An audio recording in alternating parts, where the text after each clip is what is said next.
Assalamualaikum warahmatullahi wabarakatuh. Alhamdulillahirabbil alamin wa bihi nasta'in wa ala umuri dunya wa din wa ala alihi wa sahbihi ajmain amma ba'du. Yang terhormat Bapak dosen Ade Faisal Mabduhi SEME selaku dosen pengampu mata kuliah Manajemen Produktivitas, dan tak lupa kepada teman-teman yang saya banggakan. Perkenalkan, saya Rizky Dwi Saputra dengan NIM 220034, mahasiswa manajemen dari Universitas Primagraha semester 6. Nah, jadi dalam video ini saya akan membahas materi tentang manajemen produktivitas berdasarkan rencana pembelajaran semester atau yang sering kita sebut adalah RPS. Nah, jadi materi ini sangatlah penting untuk kita dapat memahami bagaimana organisasi bisa bekerja secara efisien dan efektif, mulai peningkatan produktivitas.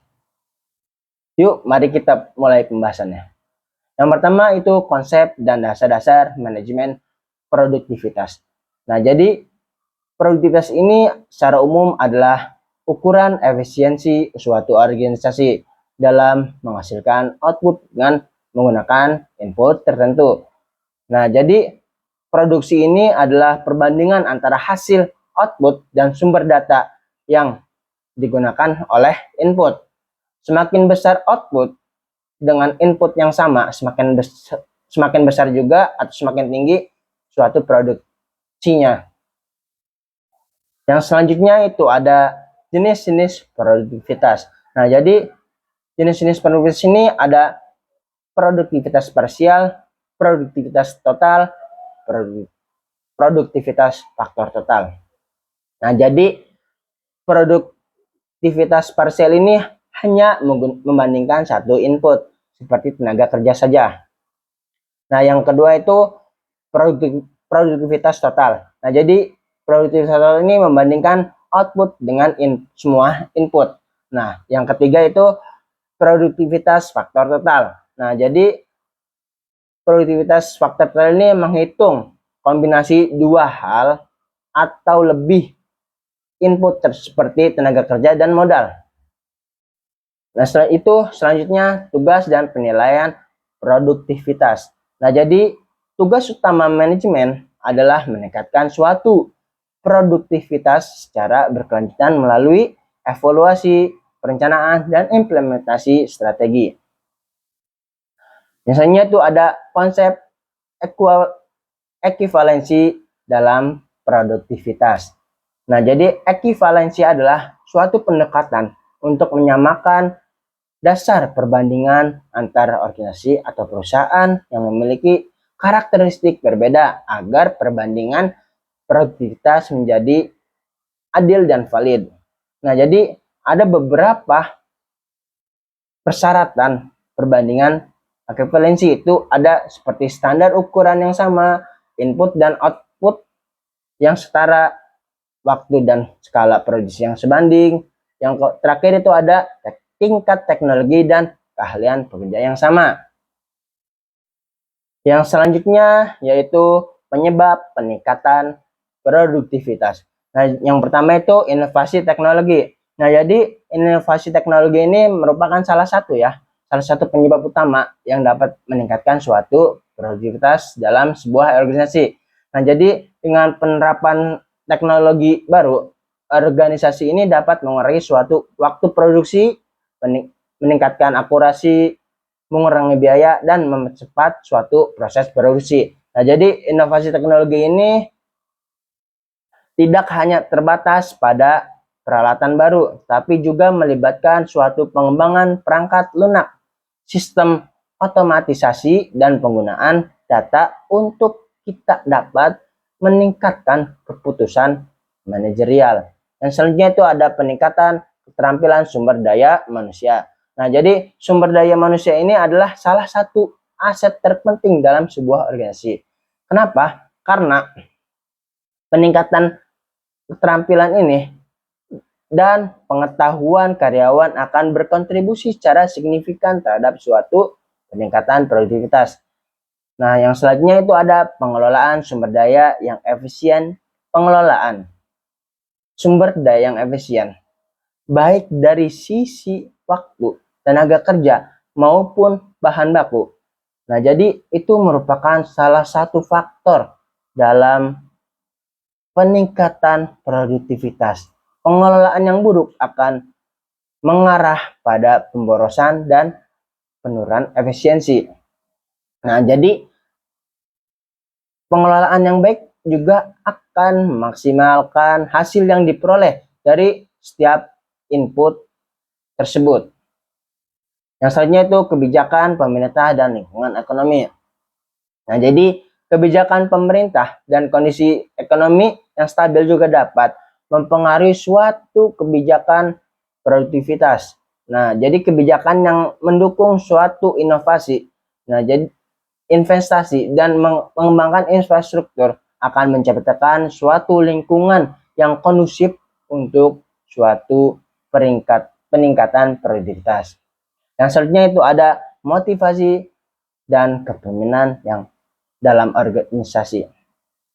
Nah, jadi kepemimpinan yang efektif dalam sebuah organisasi dan sistem motivasi yang baik itu adalah elemen-elemen penting yang dapat mempengaruhi suatu peningkatan produktivitas.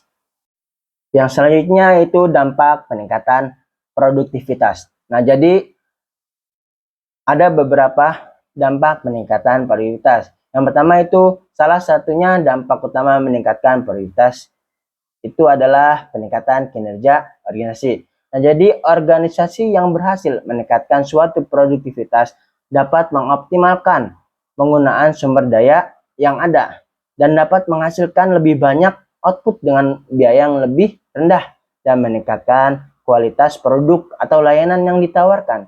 Nah, jadi hal ini juga berujung pada suatu peningkatan keuntungan dan daya saing yang lebih kuat di pasarnya. Yang selanjutnya itu dampak terhadap pertumbuhan ekonomi. Nah, jadi peningkatan produktivitas pada tingkat organisasi atau industri ini tidak hanya berdampak pada kinerja perusahaan tersebut, tetapi juga dapat membantu suatu dampak yang signifikan terhadap pertumbuhan ekonomi suatu negara. Yang selanjutnya itu dampak terhadap kesejahteraan sosial. Peningkatan produktivitas juga dapat berdampak positif kesejahteraan sosial. Menurut Sen 1999, dalam konsep pembangunan manusia, peningkatan produktivitas dapat mengarah pada peningkatan pendapatan, pengurangan kemiskinan, dan pemerataan kesejahteraan. Yang selanjutnya itu dampak terhadap lingkungan. Nah, jadi salah satu dampak yang lebih kompleks ini dari peningkatan produktivitas ini adalah dampak terhadap lingkungan. Dasgupta dan Stiglitz 1974 dalam konsep ekonomi sumber daya alam menekankan bahwasannya peningkatan produktivitas yang tidak diimbangi dengan kebijakan lingkungan yang tepat dapat beresiko menambah kerusakan lingkungan. Yang selanjutnya itu ada dampak terhadap pengangguran dan struktur tenaga kerja. Nah, salah satu kekhawatiran yang sering kita alami atau muncul terkait dengan peningkatan produktivitas itu adalah suatu potensi dampaknya terhadap tingkat pengangguran. Yang selanjutnya yaitu siklus produktivitas. Nah, siklus produktivitas ini adalah suatu rangkaian langkah-langkah yang dilakukan untuk meningkatkan suatu efisiensi dan efektivitas dalam mencapai suatu tujuan. Nah, jadi proses ini dimulai dengan perencanaan dan diakhiri dengan evaluasi dan perbaikan berkelanjutan. Nah, jadi untuk dapat memastikan suatu sumber daya ini seperti waktu, tenaga kerja, dan materi ini digunakan dengan sebaik-baiknya untuk dapat mencapai hasil yang optimal atau maksimal. Nah, jadi siklus ini mencakup berbagai tahapan yang saling berkaitan dengan menghasilkan yang lebih baik dari waktu ke waktu. Konsep ini terdiri dari 4 tahap utama yang saling terkait. Yang pertama itu pengukuran produktivitas, yang kedua evaluasi produktivitas, yang ketiga perencanaan produktivitas, yang keempat peningkatan produktivitas. Pengukuran produktivitas adalah suatu proses untuk menilai seberapa efisiensi input yang digunakan dalam menghasilkan output. Nah, jadi pengukuran ini dapat membantu kita untuk dapat memahami tingkat efisiensi organisasi atau individu. Beberapa indikator yang dapat kita gunakan seperti rasio output terhadap input, waktu yang dibutuhkan untuk menyelesaikan suatu tugas, dan kualitas hasil. Yang selanjutnya itu mengukur produktivitas. Nah, pada tingkat sektoral dan nasional, produktivitas itu menunjukkan kegunaan dalam membantu suatu evaluasi penampilan, perencanaan, kebijakan, pendapatan, dan upah. Harga melalui identifikasi faktor-faktor yang mempengaruhi distribusi pendapatan. Nah, jadi kita dapat membandingkan sektor-sektor ekonomi yang berbeda untuk dapat menentukan prioritas kebijakan bantuan. Nah, jadi menentukan tingkat pertumbuhan suatu sektor atau ekonomi itu kita dapat mengetahuinya dalam pengaruh perdagangan internasional terhadap suatu perkembangan ekonomi dan seterusnya. Pada tingkat perusahaan ini, pengukuran produktivitas pertama digunakan sebagai sarana manajemen untuk menganalisis mendalam untuk dapat mendorong efisiensi produktivitas atau produksi. Yang selanjutnya itu evaluasi produktivitas. Nah, jadi evaluasi produktivitas ini adalah suatu proses yang dimana kita dapat menilai dan mengukur sejauh mana sih seorang sistem atau organisasi mampu menghasilkan output dengan memanfaatkan input yang tersedia secara efektif dan efisien. Nah, evaluasi ini dapat digunakan melalui berbagai metode seperti pengukuran kuantitatif, metode manajemen dengan objektif, atau metode umpan balik. Jadi, evaluasi ini melibatkan pengukuran dan menganalisis kinerja baik individu maupun tim untuk mengidentifikasi area yang perlu kita tingkatkan. Nah, jadi langkah-langkah umum meliputi menetapkan kriteria penilaian, pengumpulan data, menganalisis hasil, memberikan umpan balik, dan merencanakan tindakan perbaikan. Yang selanjutnya itu perencanaan produktivitas. Nah, berdasarkan waktu dapat kita bagi menjadi perencanaan jangka pendek dan jangka panjang. Nah, jadi biasanya harian atau mingguan. Fokus pada efisiensi operasional, perencanaan jangka panjang dalam jangka beberapa bulan atau jangka lebih berfokus pada tujuan, strategi, dan peningkatan berkelanjutan. Perencanaan prioritas jangka pendek. Nah, jadi efisiensi operasional itu penjadwalan alokasi sumber daya dan pengelolaan inventaris. Nih, contohnya seperti menjadwalkan tugas harian, mengalokasikan waktu untuk proyek tertentu, dan mengelola stok bahan baku. Misalnya itu perencanaan produktivitas jangka panjang. Nah, jadi tujuan strategi atau perencanaan produktivitas jangka panjang itu strategi peningkatan, berkelanjutan, dan mengembangkan jangka panjang. Seperti contohnya merencanakan suatu peningkatan penjualan dalam 5 tahun. Nah, untuk mengembangkan produk tersebut atau meningkatkan efisiensi produksi secara keseluruhan. Perencanaan produktivitas melibatkan beberapa tahap penting. Pertama, menentukan suatu tujuan yang jelas dan terukur. SMART untuk memberikan arah dan motivasi. Yang kedua, mengidentifikasi tugas-tugas dan memprioritaskan berdasarkan urgensi dan dampak. Yang ketiga, ada membuat rencana tindakan yang konkret untuk mencapai tujuan tersebut. Yang keempat itu menggunakan berbagai teknik manajemen waktu seperti teknik Pomodoro.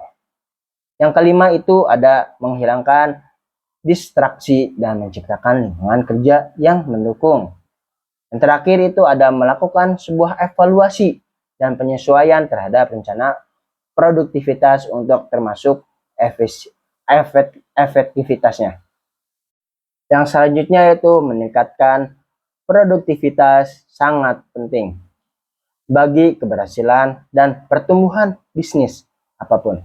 Nah, untuk dapat meningkatkan suatu produktivitas, bisnis dapat menerapkan berbagai strategi dan alat yang menyederhanakan operasi dan mengoptimalkan kinerja karyawan. Nah, jadi produktivitas ini dapat digunakan atau ditingkatkan dengan mengadopsi teknik manajemen waktu yang efektif dan memanfaatkan teknologi seperti pelacakan waktu dan aplikasi produktivitas serta menemukan budaya perbaikan berkelanjutan. Nah, dapat meningkatkan prioritas lebih berkaitan dengan meningkatkan produktivitas itu melalui sebuah dorongan eksternal seperti tingkat pencegahan negatif, reinforcement, dan penerapan teknologi untuk menggantikan sebuah teknologi kerja manusia. Yang selanjutnya itu mempertahankan produktivitas. Nah, mempertahankan produktivitas ini berarti menjaga tingkat kinerja perusahaan agar tetap optimal dan konsisten. Nah, meskipun kondisi internal dan eksternal berubah. Nah, jadi produktivitas ini yang tinggi tapi tidak dijaga bisa turun karena berbagai faktor seperti demotivasi, kelelahan, dan gangguan operasional. Nah, jadi ada pun beberapa langkah untuk mempertahankan suatu produktivitas. Yang pertama itu monitoring dan evaluasi berkala. Yang kedua itu pelatihan dan pengembangan karyawan. Yang ketiga itu ada perkembangan berkelanjutan. Yang ketiga itu sistem reward dan motivasi. Nya standarisasi proses kerja. Yang selanjutnya itu ada gunakan teknologi dan otomatisasi. Yang terakhir ada ciptakan lingkungan kerja yang sehat dan kondusif. Yang selanjutnya itu bagaimana untuk dapat mempertahankan produktivitas. Nah, jadi untuk dapat mempertahankan produktivitas bukan hanya sekedar menyuruh orang bekerja keras, tapi kita dapat menciptakan sistem, budaya, dan lingkungan yang mendukung bekerja tinggi secara berkelanjutan. Tanpa pemeliharaan yang baik, produktivitas juga akan turun untuk berdampak pada efisiensi, kualitas, dan keuntungan. Nah, jadi kesimpulan dari materi kita kali ini yaitu produktivitas merupakan ukuran penting dalam suatu menilai efisiensi dan efektivitas penggunaan sumber daya dalam suatu organisasi. Dengan memahami definisi jenis ini serta cara mengukur produktivitas. Nah, organisasi juga dapat mengidentifikasi kekuatan dan kelemahan dalam proses kerja. Nah, jadi peningkatan produktivitas juga berdampak langsung pada suatu perencanaan atau efisiensi biaya, kualitas output, dan daya saing organisasi itu untuk perencanaan produktivitas baik jangka panjang maupun jangka pendek. Harus dilakukan secara sistematis dan berbasis data. Evaluasi juga dapat kita perbaiki berkelanjutan menjadi kunci dalam mempertahankan suatu produktivitas yang optimal. Dengan dukungan manajemen yang baik dan strategi yang tepat, produktivitas bukan hanya untuk target tapi budaya kerja yang tumbuh secara berkelanjutan. Nah, itu tadi penjelasan ringkas mengenai materi manajemen produktivitas. Semoga penjelasan ini bisa membantu teman-teman memahami konsep penting dan meningkatkan kinerja organisasi. Terima kasih sudah menonton, sampai jumpa di video berikutnya. Assalamualaikum warahmatullahi wabarakatuh.